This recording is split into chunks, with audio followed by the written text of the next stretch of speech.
আমি গর্ব করি আমার মাকে নিয়ে, আমি গর্ব করি আমার বাবাকে নিয়ে। আমি অহংকারী হই যখন দেখি আমার মা বাবা এক অনন্য মানুষ।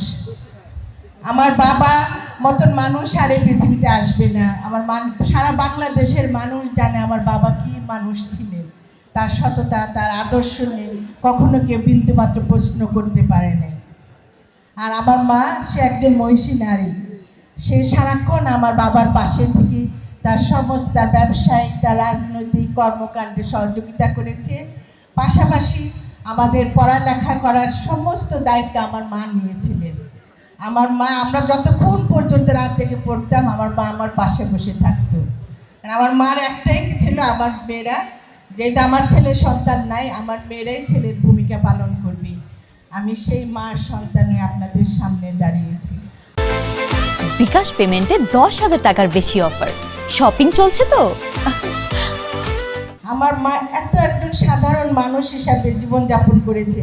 তার কখনো কোনো চাওয়া পাওয়া ছিল না, কোনো কিছুই সে চায়। তাকে যেটা দিয়েছে সেটা দিয়ে সে খুশি হয়েছে। সে সবসময় তার জীবনে যা সমস্ত সঞ্চয় যা ছিল সে এই হসপিটালের জন্য দিয়ে গিয়েছে। তার নিজের জন্য কিছুই রাখে নাই, না পয়সা টাকা রেখেছে, না বাড়ি রেখেছে, কোনো কিছুই সে রাখে নাই। সে বলেছে, আমার বাবাকে বলেছে যে আমার যা আছে তুমি আমার এই হসপিটালের মধ্যে দিয়ে দাও। আমার বাবা তাই করেছে। আমার এখানে যা প্রতিষ্ঠান দেখছেন সমস্ত ট্রাস্টের আন্ডারে। এখানে আমাদের কোনো ব্যক্তিগত সম্পত্তি নাই, সমস্ত কিছু যা দেখবে সব ট্রাস্টের আন্ডারে। আমার বাবা মানুষের জন্য দিয়ে গেছে। আমরা কাজ করব, আমরা কাজ করে আমাদের জীবনযাপন করব, কিন্তু আমরা ভোগ বিলাস করবো না। এটি আমার বাবার ছিল, আদর্শ ছিল। সেই মানিকগঞ্জের মানুষের জন্য কিন্তু সে সমস্ত কিছু করে গিয়েছে। আমার মা বাবার প্রচেষ্টায় আজকে আমরা এখানে দাঁড়িয়ে আছি। আমার সন্তানরা যারা আছে তারা তাদের এই নানা নানির আশ্রয়ে তারা কিন্তু বড় হয়েছে, মানুষ হয়েছে। আমার এখানে যারা পান্ডুর এলাকাবাসী যারা আছে, আপনাদের ভোটের মাধ্যমে, আপনাদের দোয়া আন্তরিকতায় আমি আজকে এই পর্যায়ে এসেছি। আমার পরবর্তী যে অবদান, সে অবদান হলো আমার মানিকগঞ্জবাসী। আমার মা বাবার পরে আমি মনে করি আমার অবদান এই মানিকগঞ্জের তৃণমূল থেকে উচ্চ পর্যায়ে যত নেতাকর্মী আছে তাদের অবদানের জন্য আজকে এখানে আমি আছি। তাই আমি আমার মানিকগঞ্জবাসীর প্রতি চিরকৃতজ্ঞ। আপনারা আমাকে সম্মানিত করেছেন, আপনারা আমাকে যে সম্মান দিয়েছেন আমি যেন সেটা ধরে রাখতে পারি। আর এখন হয়তো আমার কাছে ব্যস্ততার জন্য আপনাদের কাছে ঘন ঘন আসতে পারি না, কিন্তু আপনারা কখনো মনে করবেন না যে আপনাদের থেকে দূরে সরে গিয়েছি। আমি আপনাদেরই হয়ে আছি। আমি ঢাকা বসে আপনাদের জন্য কাজ করবো।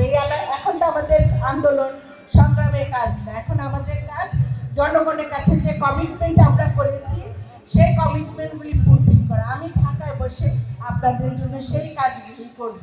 আর প্রতি সপ্তাহে আপনাদের সাথে আমার দেখা হবে।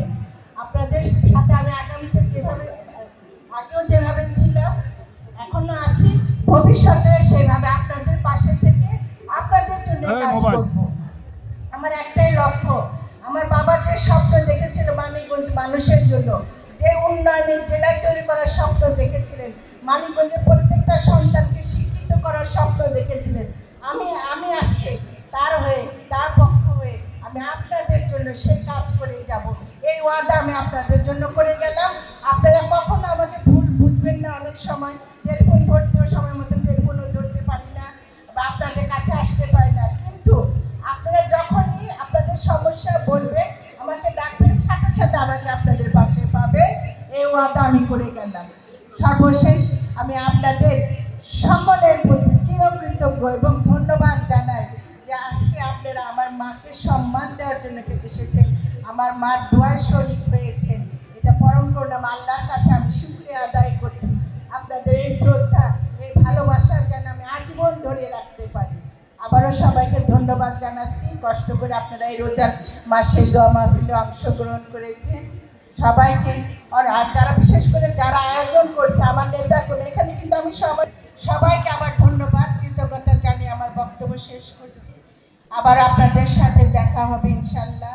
আপনারা সবাই ভালো থাকুন, সুস্থ থাকুন এবং আমার মা বাবার জন্য দোয়া করুন। আল্লাহ যেন তাদের বেহেশত নসিব করেন। ধন্যবাদ সকলকে। আর এখানে আমার আরও ভালো লাগছে যে এখানে আমার সনাতনী ধর্মের ভাই বোনরা এখানে এসেছে, এটা আমার কাছে আরও বড় পাওয়া। তারা আমার মা বাবাকে কতখানি ভালোবাসে। আমি যে প্রতিষ্ঠানে এখন চাকরি করছি তারাও এখন দেখে যাচ্ছেন যে আমাদের মানিকগঞ্জে মুসলমান, হিন্দু, বৌদ্ধ, খ্রিস্টান কোনো ভেদাভেদ নেই। আমরা সকলের প্রোগ্রামে অংশগ্রহণ করি। এটা আমি মনে করি মানিকগঞ্জবাসীর কাছ থেকে আমি অনেক বড় পাওয়া। তাই আমার সনাতনী ভাই বোনদের প্রতি আমি কৃতজ্ঞতা জানাচ্ছি এবং তাদেরও ধন্যবাদ জানাচ্ছি। সকলকে আবারও ধন্যবাদ জানিয়ে বক্তব্য শেষ করছি। আল্লাহ হাফেজ। বাংলাদেশ জিন্দাবাদ। আমার মানিকগঞ্জবাসী জিন্দাবাদ।